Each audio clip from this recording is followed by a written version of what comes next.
এখন তো lunch time, চল একটা রেস্টুরেন্টে গিয়ে আমরা লাঞ্চ করে আসি। আমিও তো সেটাই ভাবছি, কিন্তু হেঁটে যাওয়া কি সম্ভব নাকি বলো তো? একটা রিক্সা আসলে তো রিক্সা নিয়ে যেতে পারতাম। হ্যাঁ হ্যাঁ, দেখি একটু ওয়েট করি রিক্সা আসে কিনা। হ্যাঁ ঠিক আছে, দাঁড়াও দেখি। চলো এক কাজ করি, সামনের দিকে হেঁটে গেলেই মনে হয় রিক্সা পাবো। আচ্ছা, হাঁটতে হবে না, তুমি এখানে বসো, আমি দেখি সামনে রিক্সা পাই কিনা। হ্যাঁ ঠিক আছে। ওই টাকা পয়সা সব ঠিকঠাক আনছিস তো? আচ্ছা চল, এখানে বেশিক্ষণ থাকা যাবে না, চলে যাই।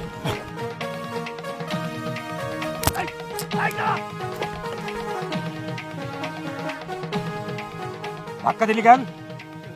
ইয়ে মানে স্যার, আসলে তাড়াহুড়া করে যাচ্ছিলাম তো, হঠাৎ করে লেগে গেছে, সরি। এই তোর ব্যাগে কি?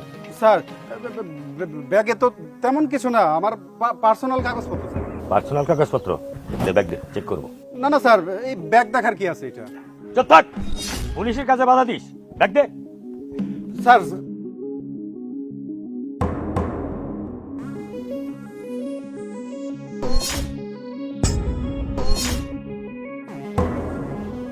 এই তুই না বললি যে এখানে পার্সোনাল কাগজপত্র, এখানে টাকা আসলো কোত্থেকে? স্যার আসলে টাকাগুলো মনে হয় ভুল করে চলে আসছে দেখে। চুপ!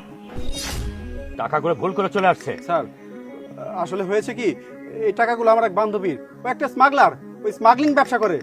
ও যাতে স্মাগলিং ব্যবসা না করতে পারে, এর জন্য টাকাগুলো আমরা ওর কাছ থেকে কৌশলে নিয়ে আসছি। কাজটা ভালো করছি না স্যার? হ্যাঁ স্যার, ও যা বলতেছে সব সত্যি কথাই বলতেছে। চুপ থাক, স্মাগলিং করেছে সেটা আইনের লোক দেখবে। তোরা কেন টাকা চুরি করলি? চল থানায় চল। হ্যাঁ স্যার, আমাদের ভুল হয়ে গেছে স্যার, এভাবে মতো আমাকে ছেড়ে দেন, আমাকে থানায় নিয়েন না স্যার। স্যার স্যার, দয়া করে আমাদেরকে থানায় নেবেন না, আমরা তো আসলে ভুল করে ফেলছি।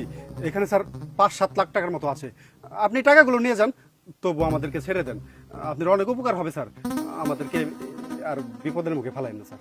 আরে ম্যাগনাসের কিছু চল, তো অনেকগুলো টাকা, 5-7 লাখ টাকা, তার একটু ধমক দিয়া ওদের এখান থেকে তারাই দিতে পারলে আমার এই 7 লাখ টাকা আমার পকেটে ঢুকবে। ঠিক আছে, আমি ব্যবস্থা করছি। ঠিক আছে, যা তোরা এখন চলে যা। স্যার, কইতেছিলাম কি, আপনি তো স্যার 5-7 লাখ টাকার মতো পাইলেনি, কিন্তু আমাদের হাতটা একবারেই খালি স্যার। আমাদের যদি চলার মতো কিছু টাকা পয়সা দিতেন তাহলে খুব উপকার হইতো স্যার। আপনি এতগুলো টাকা নিয়ে যাইতেছেন, অথচ আমরা খালি পকেট, কেমন হয় স্যার বিষয়টা? আচ্ছা আমি দেখছি। না, এই যে 10,000 টাকা আছে, নে। ঠিক আছে স্যার, অনেক উপকার হইল স্যার। আর একটা কথা, এই বিষয়টা জানি আমাদের আর আপনার ভিতরেই থাকে, কেউ যাতে না জানে স্যার, বুঝেনি তো, তাইলে স্যার একটা কেলেঙ্কারি হয়ে যাবে।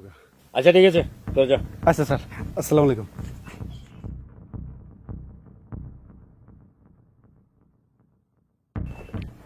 দাঁড়ান স্যার, আমার ব্যাগটা আপনার কাছে কেন? কি এই ব্যাগ তোর? আরে তোরাই তো খুঁজছি, তুই তো একজনের স্মাগলার, আর তুই অবৈধ ব্যবসার জন্য এই টাকা দিয়ে তুই ডিল করতে যাচ্ছিলি। চল থানায় চল। আরে আমি কেন থানায় যাব? কে আপনাকে বললো যে আমি স্মাগলার? আমি কোনো স্মাগলিং এর ব্যবসা করি না, আর তাছাড়া আমি যে স্মাগলিং এর ব্যবসা করি এর কোনো প্রমাণ আছে? কি বললি তুই? আমার কাছে প্রমাণ নেই? পুলিশের কাছে আবার প্রমাণ লাগে? আমি প্রমাণ তোকে ধরে নেওয়ার পর আমি প্রমাণ লিখবো। চল। মানে আপনি আমাকে কেন গ্রেফতার করতে চাইছেন?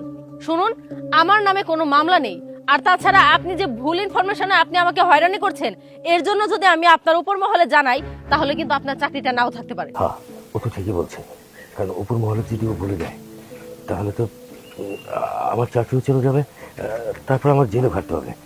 তার চেয়ে আমি ওর টাকা ওকে আমি দিয়ে দিই। আচ্ছা মামনি, আমার ভুল হয়ে গেছে, এই নাও। ঠিক আছে, থ্যাংক ইউ। আজকে আমার একটা প্রজেক্টের ব্যাপারে ডিল করার কথা ছিল, ডিলটা হয়ে গেলে না হলেও আমি কমপক্ষে 50,000 টাকা পেতাম। এখন আপনি যে আমার টাইম ওয়েস্ট করলেন, আমার তো সেই 50,000 টাকা গচ্ছা গেল। এই টাকা জরিমানা কে দেবে? আপনি। সে টাকা আমি কেন দেবো মামনি? অবশ্যই আপনি দিবেন, কারণ আপনার জন্যই তো আমি সেই ডিলটা করতে পারিনি। এখন যদি আপনি আমাকে স্বেচ্ছায় 50,000 টাকা না দেন তাহলে তো আমার উপর মহলে কমপ্লেন করতেই হবে। মামনি, আমার কাছে তো এত টাকা নেই, এই মোবাইলটা বেচলে অন্তপক্ষে 20-25 হাজার টাকা আসবে। তুমি এটা নিয়ে আমাকে ক্ষমা করে দাও। ঠিক আছে, আসি। আসসালামু আলাইকুম। অল্পের থেকে বেঁচে গেলাম। এত লোভ করা ভালো না, বেশি লোভ করতে যাই আজকে এই পরিস্থিতি। না রে ভাই, আর এরকম লোভ করবো না। দেখছোস কিভাবে পুলিশে বোকা বানাইয়া তার জাল টাকা গছায় দিয়ে তার কাছ থেকে এই যে 10,000 টাকা হাতাই নিছি।